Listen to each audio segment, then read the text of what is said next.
I know that you've been involved in civil disobedience. I only know that, folks, 'cause he got me arrested too.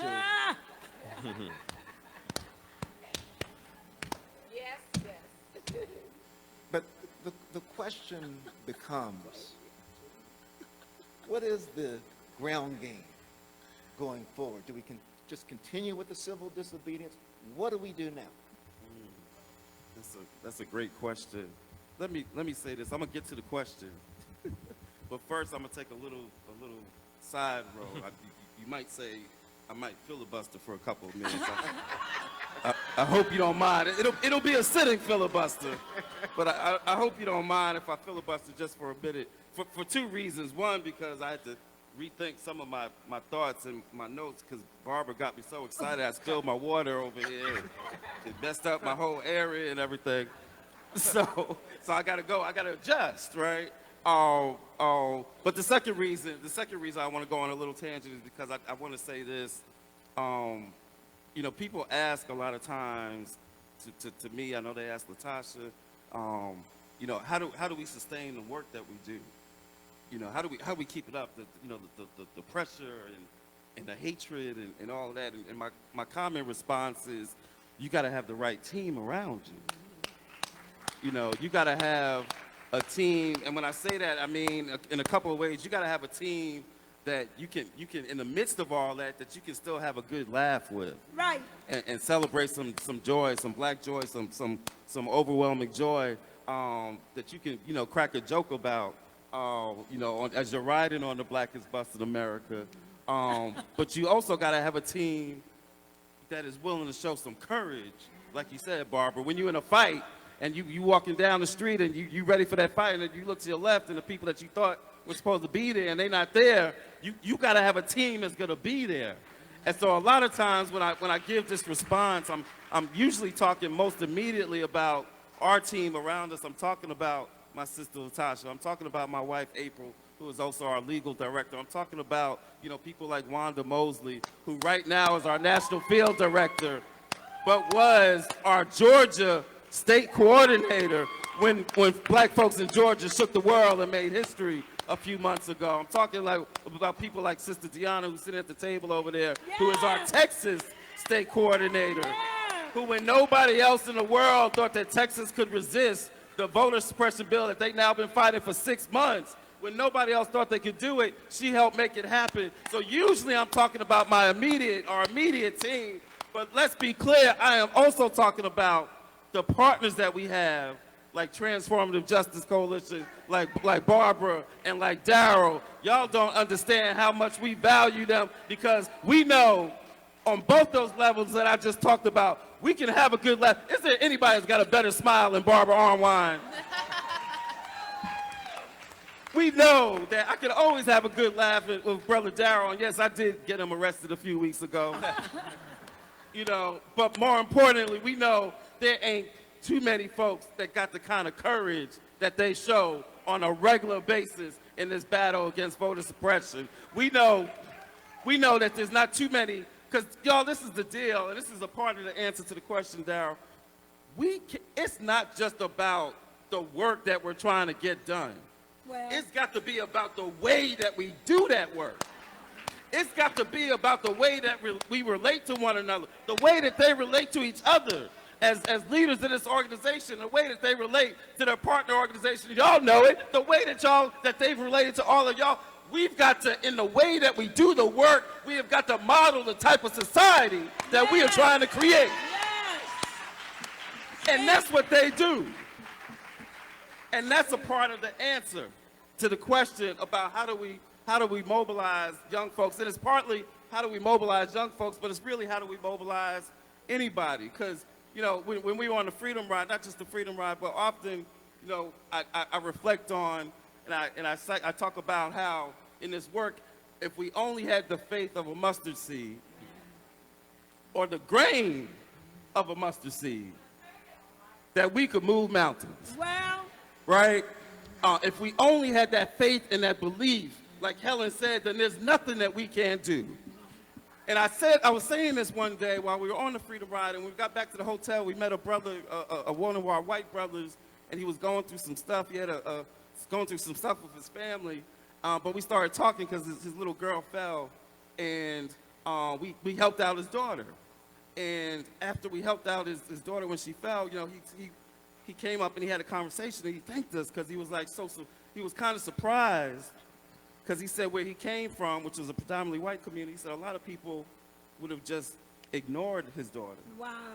And then blamed him for letting her slip and fall. Wow. And so he was just so thankful that without any judgment that we just helped him and his little girl. Yes. And I want to get to the point, he happened to be a pastor. Wow. And just out the blue, I didn't ask him, he started talking about how he had just given a sermon on having the faith of a grain of the mustard seed. But what he added, and I appreciate him for this, what he added, since you broke down the word demos earlier, right? Yes. What he added was, you know, what a lot of people don't understand is in that verse, you know, in the original translation, the original wording, the word mountain isn't just talking about the physical mountain that you see, right? He says that the word, the essence of the word is talking not just about the mountain or the obstacle that you see, but it's talking about the very essence, the thing that's even underneath the mountain. And that when you've got that faith, not only can you move the thing that you see, but you can even move the thing that is underneath that you can't even see. And that's the thing, we can't just focus on the obstacles we gotta see, we gotta focus on those we can't see, we gotta focus on the mindset. Because it's that mindset, that thing that we don't see, that generates the obstacles that we then see visibly. So we gotta focus on that thing that's underneath, we gotta focus on those mindsets, we gotta listen to people. Somebody say listen. Listen. There's a lot of folk out here, some of them might have been at another rally today, but there's a lot of folks out here that think the essence of organizing is your ability to talk. Well, and I'm here to tell you, the essence of organizing is your ability to listen. And so we have got to listen to young folks, but it's not just young folks, it's older folks, it's everybody, right? But especially young folks, because young folks oftentimes aren't listened to. Because y'all ain't got nothing to say, y'all don't know enough. Y'all ain't live enough. Right? You ain't got nothing to contribute to this. You ain't got no issues that you really dealing with, right? You don't have any issues like student aid and debt. You don't have any issues like COVID and healthcare and people that have been impacted by your community. Y'all can't possibly know anything about those issues. Y'all can't possibly know anything about issues like police violence. What would a young person have to say about the issue of police violence or police harassment? What could y'all have to contribute? What could you have to contribute to the discussion around gentrification and housing battles or being homeless and houseless? What could you possibly know about these issues? You too young for that. That's the attitude that many of us have about our young folks. And so we have got to see that our young folks, they have something to contribute because they've got a lived experience that is just as valuable as ours. And arguably more so, because I think everybody in this room knows there ain't never been a social movement that's taken place that hasn't had the energy of young folks. So how are you going to talk about changing a state or changing a nation or building a vision and you not incorporating the young folks and that energy and those lived experiences? And so that's a part of how we approach this work. And again, it's not just young folks, but particularly for young folks, we listen and we have these conversations and we find out what's near and dear to their hearts. And then that's the way that we get them involved to see that they've got a role to play in the process. And this is the last piece I'm going to say because the other part of your question was about civil disobedience. Well, so I actually wrote an article today. He's so silly. So I actually wrote an article today. I was touching on this, and I talked a little bit about this earlier today, and I'm going to be brief with this, but it's really important. I talked about earlier today, if y'all were out there today, about how on this day when most people are talking about I have a dream, that on this day, and not just this day, but really for weeks, my meditations have been on not what Dr. King said in I Have a Dream, but what he wrote a few months earlier when he was sitting in a Birmingham jail. Yes. Yes. And when he wrote that letter from Birmingham Yes. jail, what he did was he did an entire dissertation on the essence and the necessity of nonviolent civil disobedience. And he talked about a lot of things in his letter, and I know many of y'all out here have read it and studied it, but he talked about a lot of things. He talked about this issue of the white moderates. We know a few white moderates nowadays that are getting in the way, right?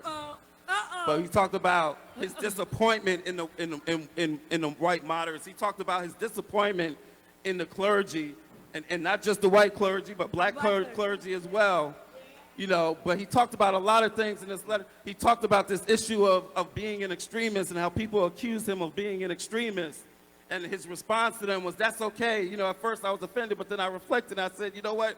It's okay to be extreme, because at the end of the day, it wasn't Jesus an extremist for love, right? And so I'm okay with being an extremist if I can be an extremist in the spirit of moving justice and righteousness forward versus being an extremist in the interest of trying to perpetuate injustice. It's not that bad to be extreme. In fact, you got to be extreme, especially if you're going to do what? If you're going to make some good trouble.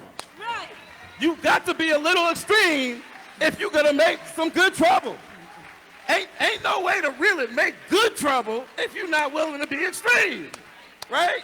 John Lewis was being extreme when he got on a bus traveling across the South to challenge the laws. You got to be a little extreme to make good trouble. Yeah. You got to be a little extreme Yeah. to go across a bridge in a city where you got a crazy sheriff in the form of Sheriff Park, and where you know you got the troopers waiting on you on the other side, and for you to still keep moving forward, you got to be a little extreme. And you got to be okay with that. And that's the moment that we are in right now, y'all. We have all got to be willing to be a little extreme.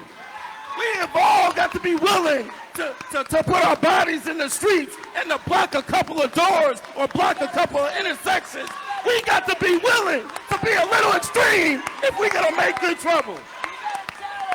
We got to be willing to create the kind of tension, the kind of discomfort that a lot of other folks will walk away from, but we got to create that tension, because we know just like a rubber band, when you pull it, that rubber band can't move forward if it ain't got no tension.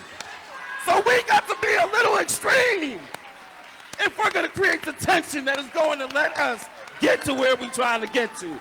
That's the way I believe that we are going to make good trouble and pass the voting rights. And I believe more than ever, with the support of these folks at this table, with the support of all of you, with the support of everybody that we are going to touch when we leave this place today and tomorrow and go back to where we came from, I believe more than ever that we will win.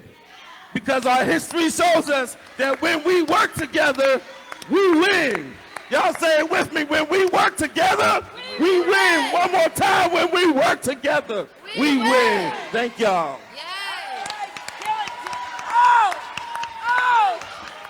Give me some of that.